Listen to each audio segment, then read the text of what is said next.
The first location Blake and Jennifer were set to forage belonged to Eunice and Dennis Cooper. The married seniors in their 70s had lived in the two-story farmhouse for the past 40 years. Dennis originally owned much of the land on the desolate road that sat on the edge of town. Much of the area was at one time farmland that had been passed down from generations of the Coopers. Abundant crops of apple trees, cornfields, strawberry meadows, potatoes, and cabbage once dominated Blake's Road. That all changed about 15 years ago when their only child, Michael, a first lieutenant in the Army, stationed out of Fort Drum, lost his life in Operation Enduring Freedom when his platoon encountered an IED, improvised explosive device. The roadside bomb resulted in 3 casualties and 5 serious injuries that included several amputations. Land development companies had often tried to get Dennis to sell much of his prized and fertile farmland that bordered the small town. Each time he mulled over the offers, ultimately rejecting them. That was until his son paid the ultimate sacrifice and was buried with full military honors at Arlington National Cemetery.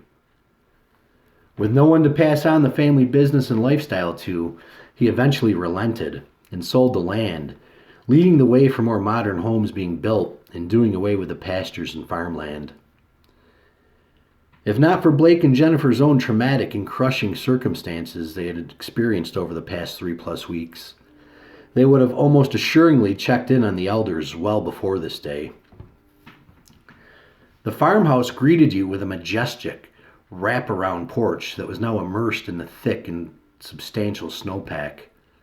The couple's car, a pristine 2018 Cadillac CTS, sat abandoned and submerged in snow that towered up over the hood.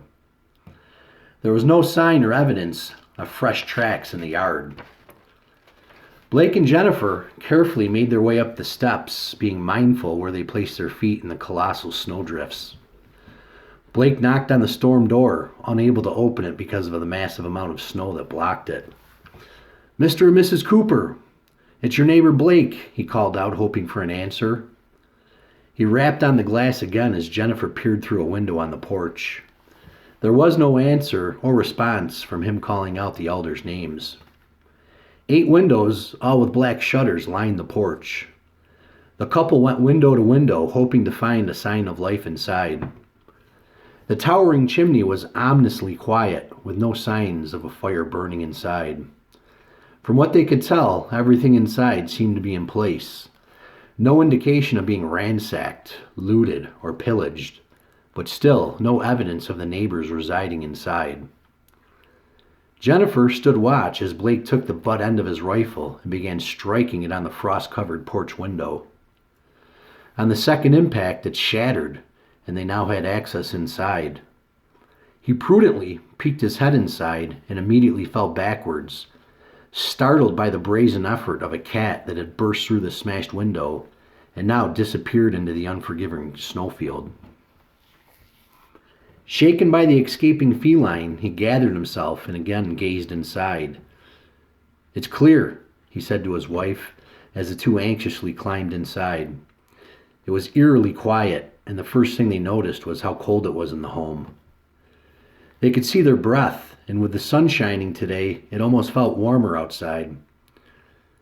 It was now obvious that the roar and flames of the bed of coals had long been extinguished. "Mr. and Mrs. Cooper," he called out again. "Are you in here?" Again, his question was met with spine-chilling sound of silence. The couple began clearing rooms one by one.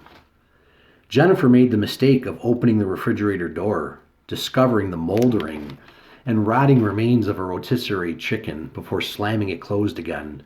Not before the putrid smell escaped, though. "Jennifer!" Blake barked like a disappointed parent. 2 empty cans of Chef Boyardee raviolis were left on the counter by the sink. I don't know if it was out of curiosity or desperation, but Blake lifted the handle on the kitchen faucet, hoping to see a stream of water roar out. Dejected, but not surprised, not a single drop splashed. The formal dining room off the kitchen revealed a massive and elegant 10-person table with the finest china and silverware laid out at each seat.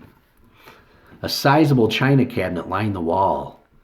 Next to that was a vintage, wooden floor model Sylvania stereo radio console that even included a record player for a collection of vinyl. It was like stepping back in time with the prestige and character the room offered. The old wooden floors creaked as the pair made their way into the mammoth family room. "Oh my God," Jennifer pronounced with a tremble in her voice. There on the sofa was the frozen remains of Dennis and Eunice Cooper. Judging by the smell of death, the couple had been dead for days. The rancid decay and pungent odors filled the room. Bodily fluids were leaking from their orifices. Dennis sat hunched over while Eunice's body was leaning heavily to the left. The only thing keeping her from falling completely over was the clinching grasp of their frozen hands held together. The skin on their icy faces had been picked at and chewed on, most likely by the cat that was liberated from the house of holy horror. It was a grim and gruesome image. The domestic house cat scavenging at the deceased remains of its owners' bodies. For one reason or another, even with the life-preserving benefit of a fireplace, the seniors had perished as a result of the brutal and harsh conditions we now existed in. Blake gently pulled up the multiple blankets that were wrapped around them, covering their disfigured faces. The scene and smell was so overwhelming, Jennifer was now gagging and abruptly retreated back to the kitchen in the odor of the spoiled chicken. "Check the cupboards while you're in there. I'm going to clear the upstairs," Blake exclaimed. He began traversing the steep stairs and headed directly for the bathroom. Gathering all the hygiene products he came across, soap, toothpaste, razors, mouthwash, shaving cream, shampoo, and the once most sought-after product during the height of the pandemic, toilet paper. He then rummaged through the master bedroom before finally checking the 2 spare bedrooms. By the time he re-emerged in the malodorous kitchen, Jennifer had already filled an entire backpack with canned goods. Remembering how Eunice would often deliver jars of her homemade jam to the couple, Blake said, "Let's check the basement before we move on to our next location." The two of them illuminated their flashlights and descended down to the cobblestone cellar. "Jackpot!" Jennifer shouted in excitement. Eunice's root cellar was a honey hole of jarred edibles, canned meats, fruits, vegetables, and of course her famous jam, which included raspberry, strawberry, and apricot. Root cellars were once a vitally important way of life in various eras and places for a winter food supply. Many modern-day folk had rendered root cellars unnecessary because of our one-time pre-CME food distribution system and refrigeration, but not Eunice. The shelves were lined with more jars than Blake and Jennifer could fit into their backpacks. "Let's grab as much as we can and we'll return for the rest," Blake stated. The 4 packs were now overflowing with precious resources as they carefully retreated back outside, being mindful not to shatter any of the glass jars. "Wolverines to base," he voiced over the walkie before the snowmobile would growl to life. "Base here, go ahead, Wolverines," I responded. "Listen, we've got a full payload and are maxed out after exploring location 1. We're returning to base and unloading before proceeding back out. ETA less than 5 minutes. "Roger that, Wolverines. Base out," I said. Neither Jim or I had ever butchered a deer, but Blake, being an avid hunter, had, thankfully. "All I know is you should let them hang multiple days depending on their age.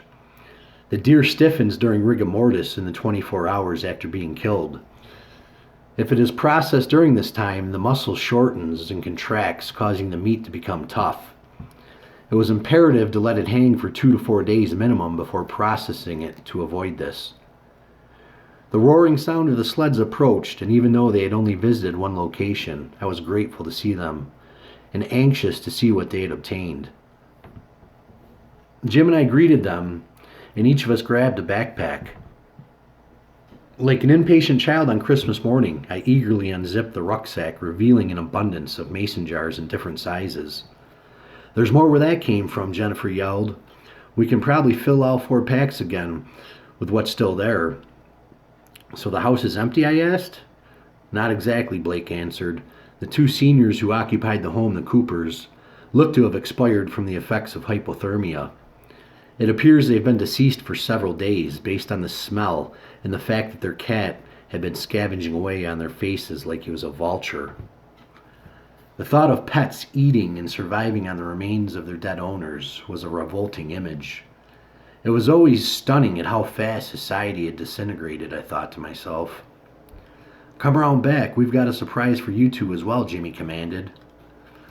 To the shock and astonishment of the married couple, they were flabbergasted at the sight of the doe hanging from its hind legs.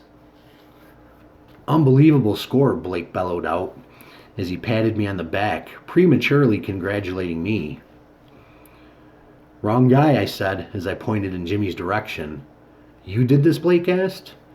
Jim, for the first time since Jody died, broke the scowl on his face, still not quite grinning, and said, "Beginner's luck, I guess."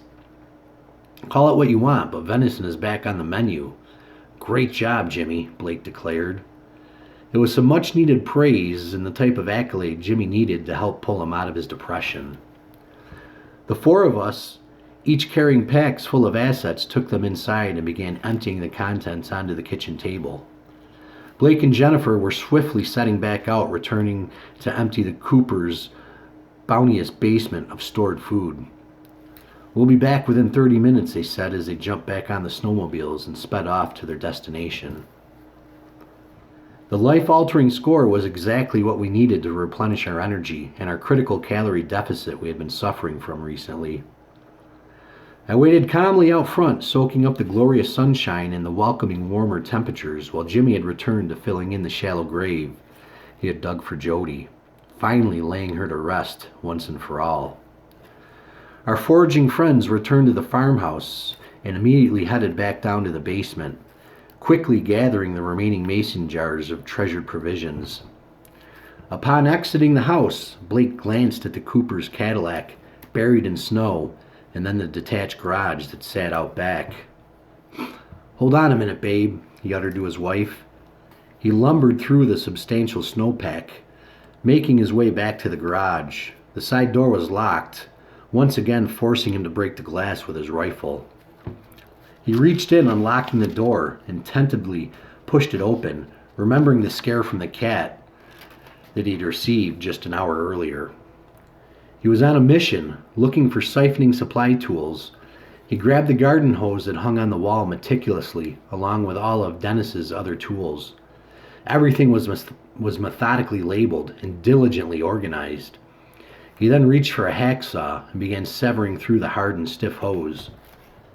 Satisfied with his cut, he kept a roughly 8-foot piece before searching for a gas can. He excitedly shined his flashlight around and cast it upon the John Deere riding lawnmower. On the ground next to it sat 2 vintage 5-gallon metal handy cans that probably dated back to the 1960s. Running out of hands, he put the flashlight in his mouth, threw the hose around his neck, and picked up the empty cans before retreating back outside to the vehicle. "Damn it," he muttered as he looked at the locked fuel door. He had 2 options: try and retrieve the keys from inside or secure a crowbar from the garage and pry it open. He chose the latter, not wanting to have to take in the foul stench of spoiling flesh again. He rushed back in and scanned the wall, reaching up and securing what he was looking for. Jennifer stood watch, constantly scanning in all directions as Blake opened up both the handy cans. He took the crowbar and slid it behind the fuel filler door before violently prying it open. The car alarm triggered and now began clamoring out a blaring, annoying, and ear-piercing sound. "Shit," he yelled, as Jennifer's attention now turned towards him and the bellowing car. He frantically shoved the hose down into the tank and began strenuously trying to suck the precious petrol out. The deafening sound of the alarm echoed down the desolate road. I promptly grabbed the walkie and called out to the 2 of them. "Talk to me, you guys. What's going on down there?" Blake spit out the gasoline out of his mouth once he was successful at starting the siphoning operation. "We're good. Accidentally set off a car alarm while poaching petrol," he answered. "I know. I can hear the horn all the way down here." You need to disable it immediately before you attract some unwanted attention. Copy that, base. Engaging in that action now. Jennifer smashed the driver's side window with a crowbar Blake had retrieved from the garage. She reached in, unlocking and opening the door. She struggled looking for the fuse box. Check the driver's side of the instrument panel, Blake called out. Jennifer ripped the cover off, revealing the fuses and relays. The resounding ringing of the siren had been reverberating now for over 2 minutes. 2 minutes in a dystopian world full of danger and death was an eternity. I don't know which fuse it is, she annoyingly said. Pull them all and do it fast, Blake ordered as he pulled the garden hose out of the first can and slammed it into the second one. Finally, after what seemed like forever, the booming and bellow ceased to exist. The silence didn't last long, as the intimidating sound of a shotgun was racked and a voice uttered, I'll be damned. Look what we have here.